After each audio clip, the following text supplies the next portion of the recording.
dall'unica superstite lotta tra la vita e la morte all'ospedale di Treviso. 3 giorni di lutto cittadino, la grande lezione d'amore di Alfredo e Rossella, la sindaca di Riccione. Porteremo avanti il progetto dell'associazione.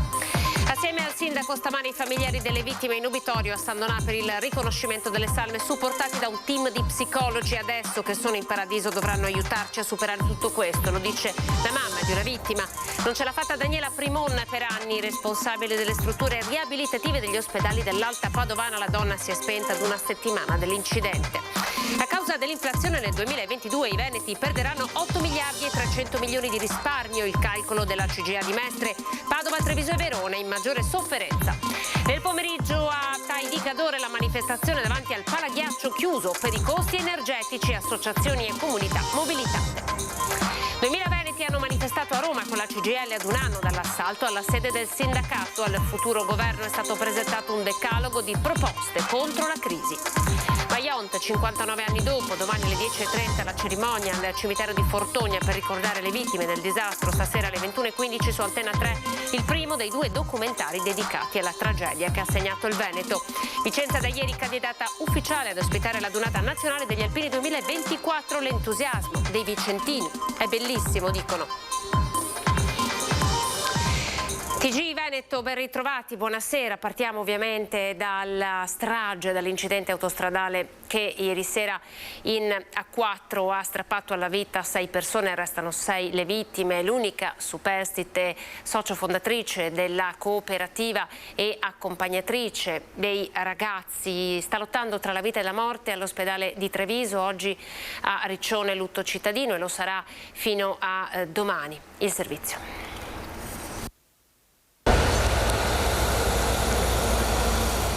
L'ultimo bollettino medico dell'ULSS 2 di Treviso è delle ore 16:30 per Romina Bannini, coordinatrice dell'area educativa di Cuore 21, la cooperativa che segue ragazzi con disabilità. Le speranze di sopravvivere sono ridotte al lumicino.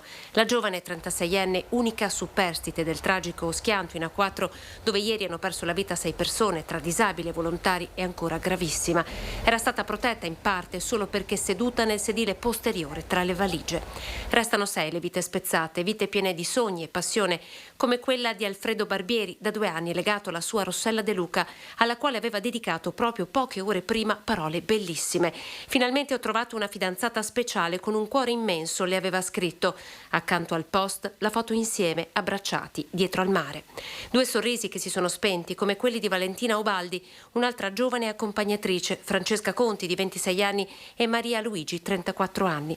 Alla guida del mezzo l'ex sindaco di Riccione, Massimo Pironi, da sempre impegnato anima e corpo nel volontariato. Loro erano i suoi ragazzi, la mia seconda vita, scriveva in un post su Facebook solo pochi giorni prima. Ragazzi che uno per uno conoscevo, a partire dal loro autista Massimo Pironi, l'ex sindaco.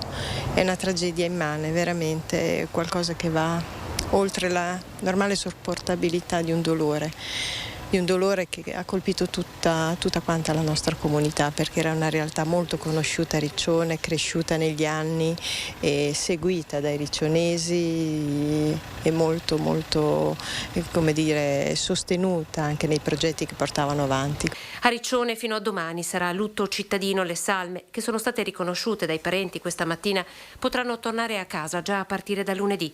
Quel centro, Cuore 21, di cui Romina è stata socio fondatore, voleva crescere.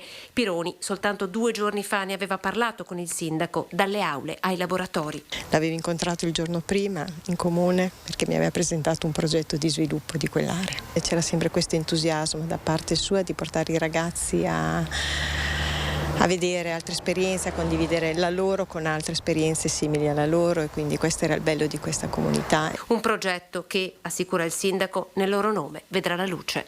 Una bella realtà veramente cresciuta negli ultimi anni e quindi c'era la volontà di dare gli spazi e i servizi necessari.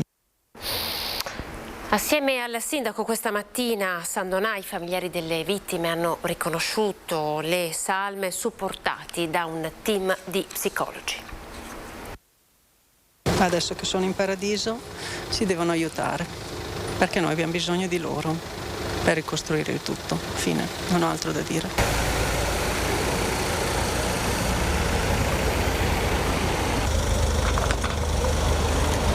Sono le 11:40 quando i familiari, scortati dalla polizia, arrivano all'obitorio dell'ospedale di San Donà.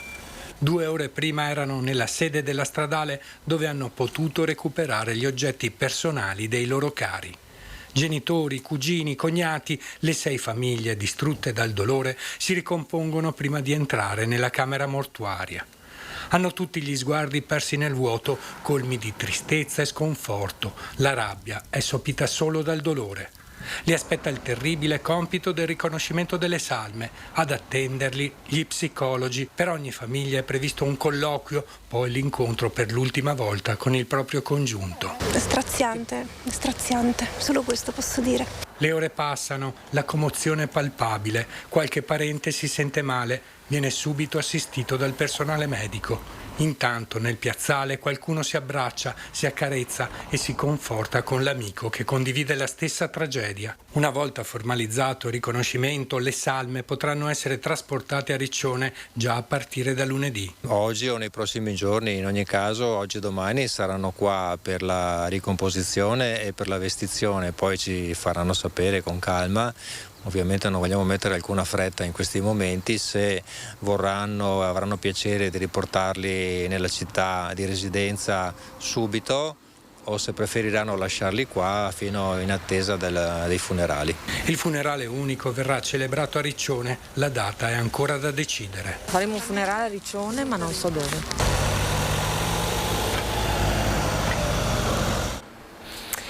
Sostegno psicologico importante in questi casi, per questo hanno trovato degli psicologi ad attenderli.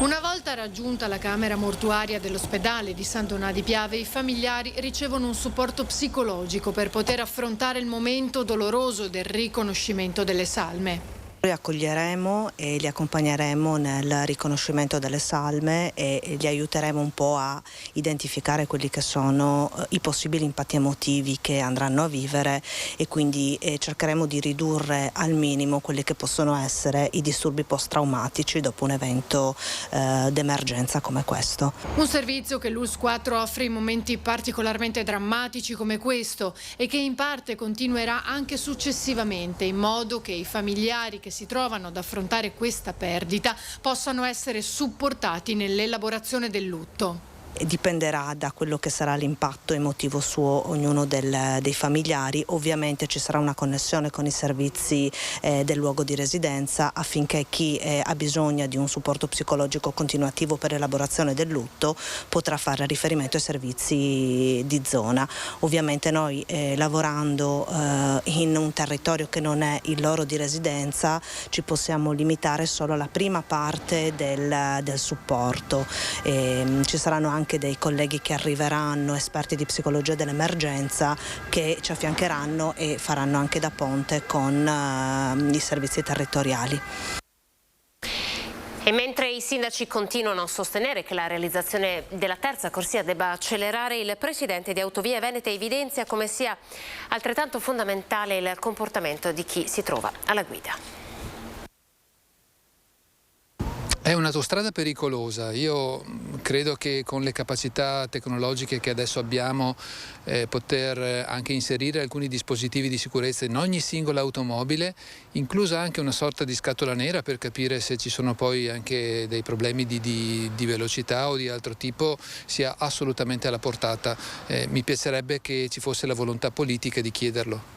L'ennesimo incidente su quel tratto particolare di autostrada fa tornare i primi cittadini dei territori interessati sul piede di guerra.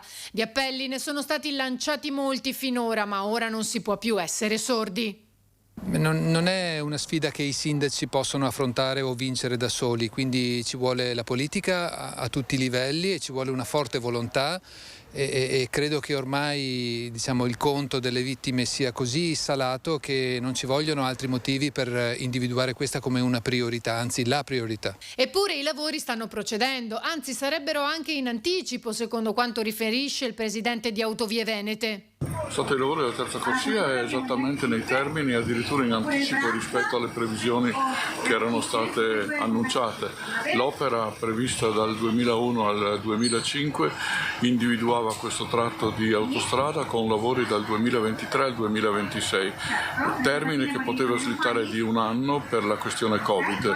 Nella realtà siamo addirittura in anticipo. Terminare i lavori sì, ma poi c'è un altro fronte altrettanto fondamentale su cui porre l'attenzione. Ho il massimo del rispetto per le persone che lasciano la vita o che vengono ferite in incidenti, però devo anche dire che siamo di fronte a dei comportamenti di utenti della strada che francamente sono sanzionabili, perché quando si scopre che automezzi arrivano a piena velocità dopo che sono stati annunciati nei pannelli fissi e nei pannelli variabili rallentamenti, dopo che tutti gli altri rallentano e se del caso si fermano e qualcuno arriva senza fare un solo metro di frenata, forse c'è da chiedersi se l'imprudenza non sia davvero la causa di questi incidenti, e se c'è l'imprudenza è ovvio che il messaggio deve essere verso una cultura della sicurezza ancora più accentuata. Nelle strade bisogna stare attenti, non bisogna distrarsi dal telefono, dal televisore o da molte altre ragioni. Di diversa opinione i consiglieri regionali del PD Veneto Zottis e Montanariello, che hanno chiesto un piano di emergenza con l'ipotesi di un commissario. Non è accettabile, dicono, scaricare sulle disattenzioni di chi è alla guida le responsabilità di questa scia di sangue. Bisogna chiudere con la stagione dei ritardi e dell'inerzia, vere cause di quanto tragicamente sta accadendo da troppo tempo, concludono. Siamo nel Padovano, ora non ce l'ha fatta Daniela Primon, la fisiatra, a lungo responsabile delle strutture riabilitative dell'Alta Padovana. La donna si è spenta ad una settimana dall'incidente sulla A13. Viaggiava sulla moto condotta dal marito Daniela Primon. L'incidente nella mattinata di sabato 1 ottobre sulla A13 tra Ferrara e Bologna, quando era stata sbalzata di sella per alcuni metri dopo che il mezzo aveva tamponato un'auto. Dopo 7 giorni è morta nella terapia intensiva dell'ospedale di Bologna, dove era stata ricoverata in condizioni disperate senza mai riprendere conoscenza. Daniela Primon, 65 anni, medico fisiatra, era stata direttore del Dipartimento Strutturale di riabilitazione dell'ULS 15 Alta Padovana. Grande il dolore in tutta la sanità padovana, di cui era stata punto di riferimento, facendo crescere generazioni di allievi. È morto poche ore dopo il ricovero in ospedale Giuseppe Zanin, 73enne di Feltre, che si era schiantato con la sua moto contro un'auto oggi in località Pasquer. I pompieri arrivati dal locale distaccamento hanno messo in sicurezza i mezzi, mentre il motociclista è stato preso in cura dal personale sanitario del SUEM, stabilizzato e trasferito in ospedale. Le gravi condizioni dell'uomo sono purtroppo rapidamente peggiorate. I carabinieri hanno deviato il traffico ed eseguito i rilievi del sinistro. Economia: a causa dell'inflazione nel 2022 i veneti, pensate, perderanno 8 miliardi di euro in risparmi. Questo è il calcolo della CGA di Mestre. Alimentata dal caro energia, l'inflazione sta erodendo gli risparmi anche delle famiglie venete. 8 miliardi e 300 milioni di euro. E quanto secondo i calcoli dell'ufficio studi della CGA di Mestre perdono i risparmi dei veneti a causa di una crescita dell'inflazione stimata per il 2022 all'8%, che genera una drastica decurtazione della dimensione economica reale del deposito bancario. Certo, una piccolissima parte di questa perdita di potere d'acquisto verrà compensata dall'aumento degli interessi sui depositi, ma il conto da pagare rimane pesantissimo e colpisce maggiormente le famiglie meno abbienti. Le famiglie più penalizzate in Veneto sono a Padova, Verona e Treviso. A Padova si registra una perdita di potere d'acquisto pari a 1 miliardo e 600 milioni di euro. Treviso è poco sotto, 1 miliardo e 570 milioni. A Venezia la perdita è, per così dire, più contenuta, 1 miliardo e 320 mila milioni. Bisogna sterilizzare l'aumento del prezzo del gas prima che sia troppo tardi, altrimenti, tra le altre cose, rischiamo un crollo dei consumi che costringerà molte imprese a chiudere definitivamente, anche perché fiaccate da bollette sempre più care. Anche lo Stato patisce l'inflazione, ma nel frattempo l'incremento del gettito riscosso è stato sostanzioso. Nei primi 8 mesi del 2022, rispetto allo stesso periodo dell'anno scorso, le entrate tributarie erariali sono infatti aumentate di oltre 40 miliardi e mezzo di euro. Merito, secondo la CGA, del decreto rilancio e del decreto agosto, ma in particolar modo degli incrementi dei prezzi al consumo che hanno spinto verso l'alto il gettito dell'IVA. Caro bollette, tra chi viene messo in ginocchio gli impianti sportivi come i palaghiaccio, ve l'abbiamo già raccontato, Alleghe e Tai di Pieve di Cadore per ora restano chiusi. Un problema sportivo sicuramente, ma forse anche di più un problema sociale. Non aprire per il caro bollette il palaghiaccio di Pieve di Cadore e togliere molto, se non quasi tutto, ai giovani che vi gravitavano attorno per fare sport, per fare agonismo, ma anche e solo come centro di aggregazione. Siamo già chiusi da quasi un mese, quindi vuol dire che noi stiamo perdendo abbiamo già quasi perso tutta la promozione, tutti i bambini piccoli che ovviamente raccoglievamo nel corso della stagione, una trentina di bambini che venivano a fare i corsi di avviamento, e vuol dire costringere gli atleti che sono comunque intenzionati a praticare la disciplina, che hanno fatto una scelta agonistica, sono interessati a livello dei nazionali giovanili dalla federazione, fargli fare degli allenamenti a secco perché non possono praticare il ghiaccio, e 2 o 3 volte a settimana va ad andare o a Basilica di Pinè o a Feltre per fare gli allenamenti. In questo palaghiaccio, che rischia di non venire più aperto, è nata e cresciuta una campionessa in grado di vincere nella velocità sui pattini 2 coppe del mondo nel 2005 e nel 2007, arrivare terza nel mondiale del 2006, quinta alle Olimpiadi di Torino nello stesso anno e vincere una quindicina di titoli nazionali. È abbastanza rattristante questa situazione. Io cerco di sollevare il problema con tutti quelli che incontro dicendo che è un problema sportivo, ma è ancora di più un problema sociale, perché qui al pattinaggio è uno dei pochi punti di incontro, diciamo, del centro Cadore, dove i ragazzi dall'asilo alle elementari, alle medie, anche alle superiori si ritrovano per fare attività insieme. Questo è un problema proprio sociale, io non lo vedo come un problema esclusivamente sportivo. Togliamo un punto di incontro, togliamo un punto per insegnare ai bambini a stare insieme, l'educazione e tutti i valori che stanno dietro allo sport. Le Mille Veneti hanno manifestato oggi a Roma con la CGIL ad un anno esatto dall'assalto alla sede del sindacato. Al futuro governo è stato presentato un decalogo di proposte per contrastare la crisi. E anche la CGIL del Veneto è qui, siamo di fronte alla sede nazionale, alla nostra sede nazionale, per dire no a qualsiasi tipo di fascismo. Facciamo il percorso contrario rispetto a quello di un anno fa che ha portato all'assalto della nostra sede. Assieme alla segretaria regionale della CGIL, Tiziana Basso, sono partiti in 2000 dal Veneto. Lavoratori e pensionati hanno raggiunto Roma per dire no ad ogni forma di fascismo e di razzismo, ad un anno da quando, con un atto mai visto in Italia dai tempi dello squadrismo, la sede nazionale del sindacato fu devastata da gruppi di estrema destra. Il corteo del sindacato ha quindi raggiunto Piazza del Popolo. Per chiedere al nuovo governo di dare risposte alle persone che stanno male, che non arrivano più alla fine del mese.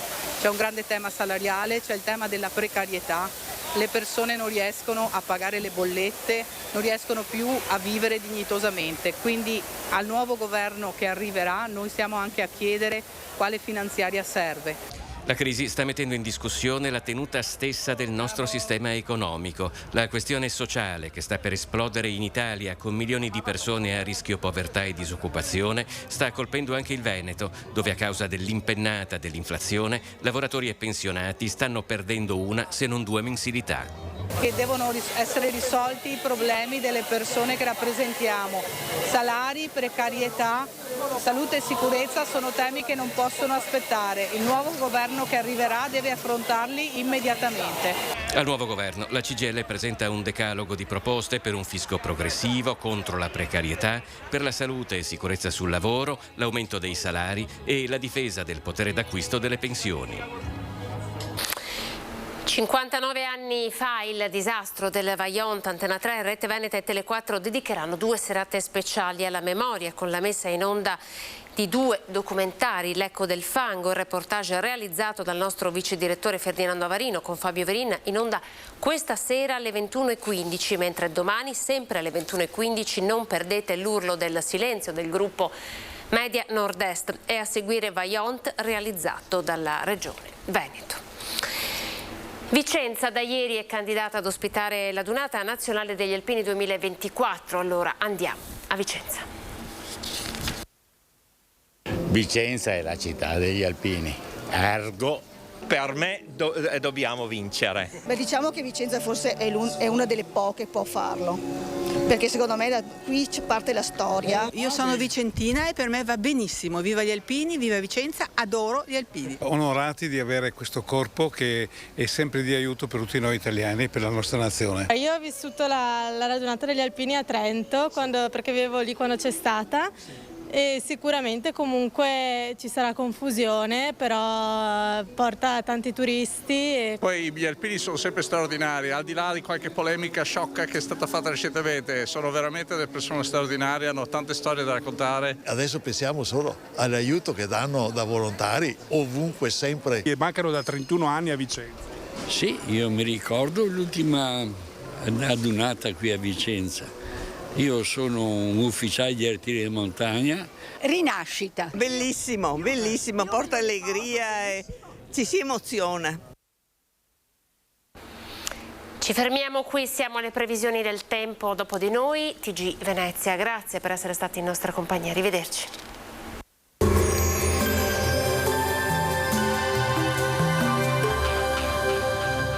Cooperativa Agricola Volpago offre carne fresca di prima qualità. Ci trovi a Volpago del Montello, Pieve del Grappa, Tre Baseleghe e presso lo spaccio del contadino a Dolo e Massanzago.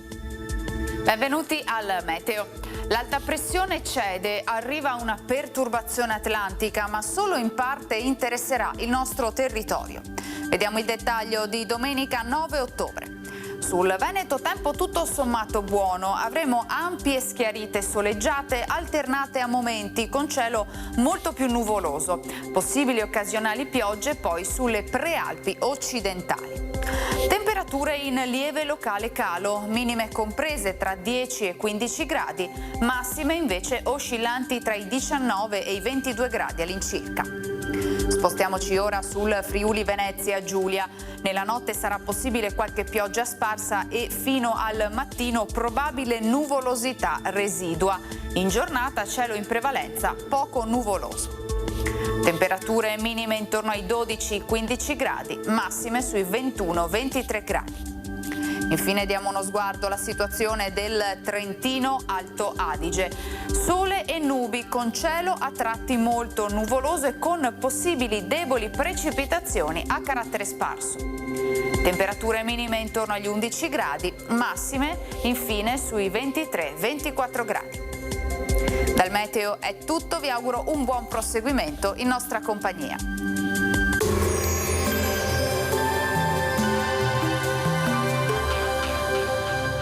Cooperativa Agricola Volpago offre carne fresca di prima qualità. Ci trovi a Volpago del Montello, Pieve del Grappa, Tre Baseleghe e presso lo spaccio del contadino a Dolo e Massanzago.